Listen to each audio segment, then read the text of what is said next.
Hello, welcome back. It's lovely to see you again. You had questions, and I have some answers. Apologies if you can hear my cat washing herself beside me. She is a clean freak, and I made the grave mistake of petting her before I hit record, so she's now eradicating herself of me. Let's kick this off with some questions from Ash, who asked, how did your name come about? Honor is a beautiful name. Thank you very much, that's very kind. What's your favourite thing about living in Perth? Favourite lyric of all time? I'm a sucker for lyrics, and even I would find this question hard too, so maybe even top 3. So I was named after Honor Blackman. She was an English actress, very beautiful, very well-spoken, very sophisticated. She's most known for her role in Goldfinger. She was the Bond girl in Goldfinger, as well as Kathy Gale. I was getting mixed up with Kathy Bates. Kathy Gale in The Avengers, not the Marvel Avengers. This was like a espionage spy show in England in the 60s, I believe. Sadly, she did pass away in 2020. If you were interested in my middle name at all, Luca, I was named after a football player. He was a Chelsea great. His name was Gianluca Vialli, and he just was incredible. Very sadly, he has passed away recently too, at the start of this year, actually. Way before his time. Cancer is a cruel beast, but I'm glad that I can, carry both their legacies with me a little bit in a way. My favourite thing about living in Perth, can I say nothing? I'm kidding. One of the things I've felt incredibly grateful for recently is just how safe I feel. I'm not saying it's the safest place on earth. It's not. There's still places that you avoid. We have our own drug problems. I still wouldn't walk around at night by myself. But in terms of big things like shootings, terrorism, outbreak of war, it's not something we ever really have to concern ourselves with. And I know that is an incredibly privileged thing to be able to say. Natural disasters as well, we're pretty safe from. Obviously, other parts of Western Australia experience like catastrophic events, bushfires, hurricanes, floods. But the Perth metro area, we're in a safe spot. Our health system as well.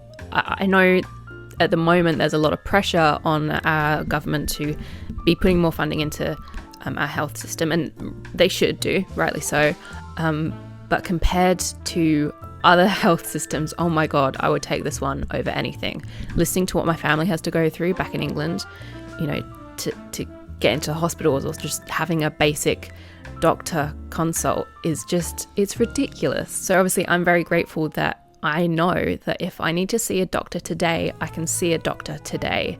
And if there is an emergency, I can count on our emergency services, and it's not going to cost me my life savings. My other favourite thing about living in Perth is Fib and McGee's in Leederville.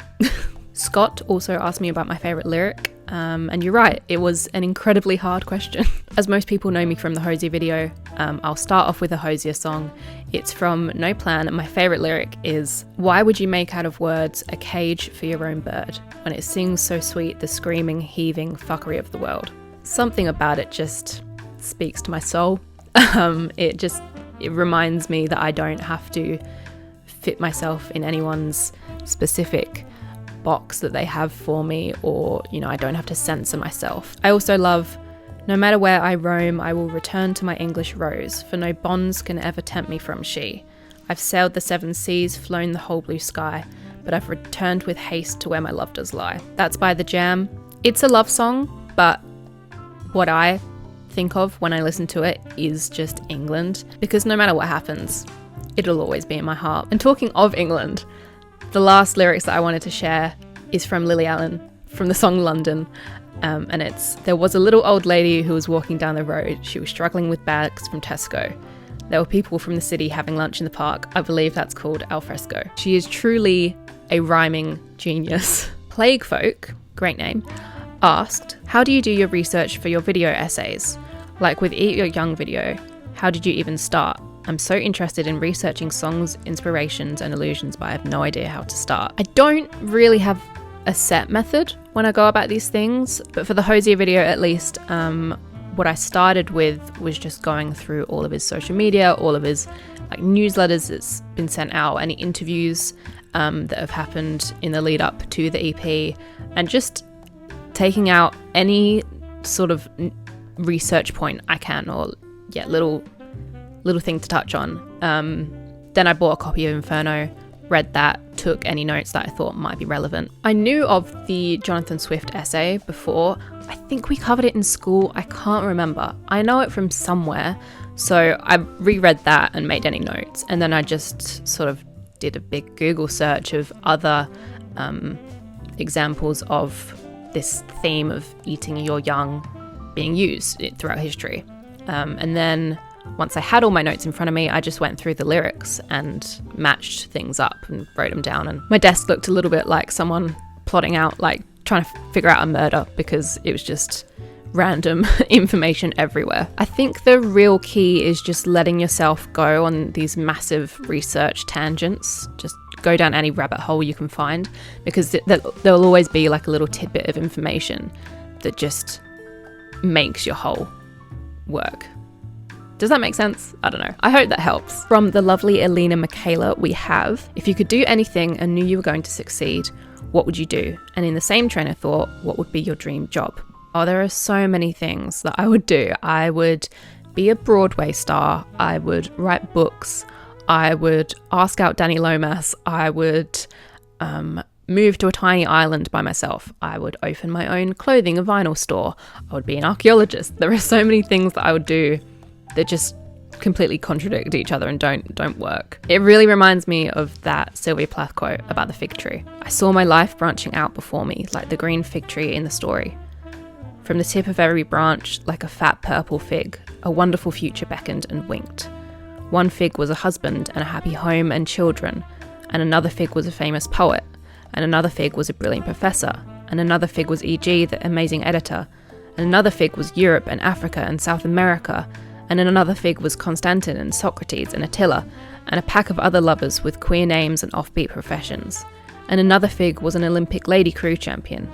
And beyond and above these figs were many more figs I couldn't quite make out.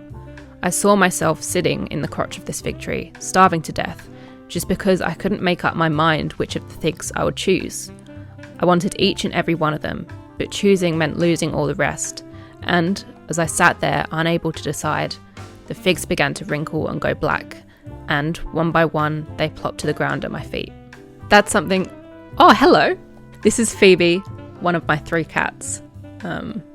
She's going to wash herself now. I'll just block that out for privacy. What was I saying? That's something I really struggle with. There are so many paths I want to take, and not enough time to do them, and I can't... I have to choose something. Also, knowing that you would succeed assumes that you have the talent to do so. So a lot of these things I would never be able to do. In reality, my dream job would be this. I love doing this. I love making videos. I love the whole groundwork that happens before I film. I would love to expand on this channel and be able to gain a proper income. Sorry, what are you doing? She's the youngest of the cat family. She's almost 2, but she is still naughty. Yes, expanding on this channel. Maybe start a podcast. I'd love to be invited to interview artists or do some cool like behind the scenes things, maybe showing you the behind the scenes of like big concert productions. In the meantime, I'm just going to keep working hard on these videos, and if it's meant to be, it's meant to be. Carolina Aguilar asked, I left this on your recent video, but what's your major if you're studying anything at all? Have you seen Hadestown the musical, and what did you think of it? And if not, I highly recommend it. And another is, what is your favourite female poet or lyricist? So I've attempted a couple of courses at university. I did communications and I tried photography, but school is just not the right place for me. I had a really tough time in high school, and I just think I wasn't able to shake that off. Maybe in the future I'll go back to study, but right now I'm happy where I am. Instead of studying, I went into full-time work. I was very lucky. Well, I worked hard for it, but I fell into a full-time job in the music industry, and I learned more there in 6 months than I ever did, studying. So I think I'm more of a hands-on person than studying. Yeah. I haven't seen Hadestown. I don't remember ever seeing it come to Perth, but if it does, I will make sure to see it because I love musical theatre. I adore it. I recently went and saw Moulin Rouge with my mum. Totally reignited my passion for it. It's so good. I love musicals. Favorite female poet or lyricist? There's so many. Honestly, Lily Allen, I'm going to say again, her lyrics are genius, like so good. You can't beat her. Who else? Maggie Rogers, love her. Oh, and obviously the sovereign queen of my heart, Amy Winehouse. She just understands me. She's incomparable. Female poets, I love Mary Oliver. Who doesn't? Just beautiful. Another woman whose poems I've really been loving lately is Katie May Parks. The prose is amazing, and I keep going back to this same one. I'll read it to you. The devil leaned over and whispered in my ear, "You have been told to hate me because I am free. Don't trust a God who tells you to follow his command. Trust the craving in your chest to find your own hell or holy land." It's good, right? I got quite a few questions about books. So QR Jung asked, "You look like you have good taste in books." Thank you. What are the most memorable books you've read of all time? Alina Belisario asked, which books have changed your life? And Maningning, I think I'm saying that right, asked, do you have some book recommendations? There are so many books I could recommend.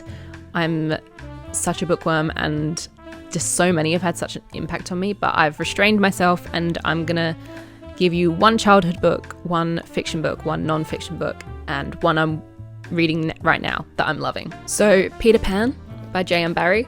This was a huge one for me as a child, and now I'm still obsessed. It's just such an amazing story, so beautifully written. If you've just watched the Disney movie, it's nothing compared to this book. Even as an adult, this is beautiful. Love it. Just read it, please. At least once in your life, read it. My non-fiction pick is Big Magic by Elizabeth Gilbert. This is so inspiring. It is the book for anyone that is pursuing like a creative lifestyle or career, and it's so affirming and calming. I'm definitely due another read of this. This is perfect for anyone that didn't quite connect with Mark Manson's Subtle Art of Not Giving a Fuck. I read that and I got it. I did. I understood all the messages, but I just didn't feel like a real connection with it. So this is the perfect one if you feel the same. My next recommendation is Rebecca by Daphne du Maurier, and Daphne just is that bitch. This book is tattooed on my heart. There's just not a day that goes by that I don't think of Manderley. It's just so beautifully written. The scene building is incredible. It's so real. I want to crawl into these pages and just never come out. And then the one I'm currently reading and just in awe of is Victory City by Salman Rushdie. This is an epic saga, sort of framed as like a translation of an old Sanskrit text. And it follows the story of Pampa Campana, who is a young girl that becomes a vessel for the goddess Parvati. And she just breathes this city to life. I'm so hooked into this. It is just a stunning tribute to storytelling, and I highly recommend everyone to get a copy. Ruval has asked, favorite Hosier song and album? Album, I'm going to go with Wasteland Baby, unless you meant just album in general, not Hosier album, in which case my favorite album is Light Upon the Lake by Whitney. My favorite Hosier song, it changes all the time. That is an impossible question. Right now I'm gonna go with A Moment's Silence. I'm really enjoying feral Hosier at the moment. From Lynn Nielsen, we have Lovely Swallow Stationery. Thank you, Lynn. Do you have a favorite visual artist? If so, why are they your favorite, and which of their work is your favorite? Lynn, this is another impossible question because there are so many. One is Leonard Kajansky. He does these incredible paintings of neighborhood scenes that feel equal parts familiar and surreal. I don't know if it's to do with the shadows or the angle we're looking down at. I don't know, but I just can't look away from these paintings. The colors are so rich, and I just love the way we're getting this little peek into a moment in time. Gail Brodder, I love. I just want to swim in these colors. They are so, so gorgeous. Again, it's these little scenes we're let into. I love Duke Polder's paintings of architecture. They're just so impeccable, relay this real sense of calm. His colour palette is beautiful, and it conveys time and place so well. Guy Bu, I think his art is so interesting, and he has such a unique style. Again, the way he uses colour is magnificent. And the last one I wanted to share, I'm obsessed with Corbin Shaw. He works mainly with textiles, and he has this stunning way of creating pieces that both celebrate and sort of critically challenge that kind of British football lad culture, because obviously it's something that's important for a lot of people when it comes to identity, particularly the working class, but there's also major faults that do need to be addressed. He is a true man of the people, and I really, really hope that one day I can own something of his. Honestly, I could go on for hours. There are so many more. Maybe I will one day. Maybe that could be a video. Valentina Repose asked, what do you do for work other than YouTube, and what did you study in school? I know these are very boring questions, but I'm very curious. Not boring at all, Valentina, and you have a beautiful name, by the way. My day job is retail. I work as a sales assistant for a fashion brand within a department store, and I love it. I really do. I love the people I work with, and I love folding clothes. It's just started raining, so I'm sorry if that affects the sound. Obviously, it's not my forever job. I was working in the music industry full-time before that, doing a whole lot of different things. And then the pandemic happened and the music industry kind of died. And yeah, a lot of my co-workers were made redundant. The goal is to always get back into the music stuff. But right now I'm happy where I am. Working through those pandemic years, because we did survive for about 2 years before we had to make cuts. Working through that was quite traumatic, actually. I'm so burnt out, and just the thought of being that busy again, my chest tightens at the thought of it. So one day, but not right now. As for what I studied in school, in my last years of high school, I did English literature, maths, modern history, ancient history, French, photography, IT, and business studies. Lily asks, what are some of your favorite music artists? You did not know what you were getting in for when you asked that question, because this is an impossible question for me. Another one. My family really take the mick out of me when I talk about it, because you know, every artist I bring up is one of my favorite artists of all times. And you know what? Sue me. Yeah, they are. I'd rather have 100 favorite artists than just one. So I've written them down, as many as I can think of right now, and I'm just going to fire them off rapid fire.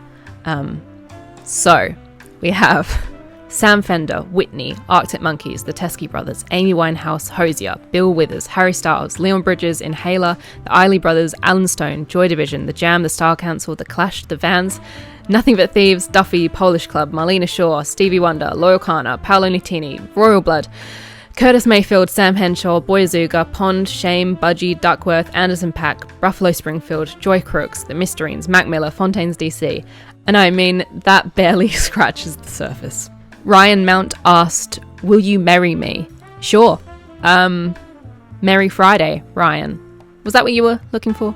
And now, last but not least, we have Eva, who asked, Hosier uses a lot of references to Greek mythology and religious symbolism in his songs, and I was wondering if you have any literature recommendations for someone that is new to these kind of topics and wants to know more about it. Have a lovely day. Thank you, Eva. Have a lovely day yourself. I'm afraid I may disappoint with this one a little.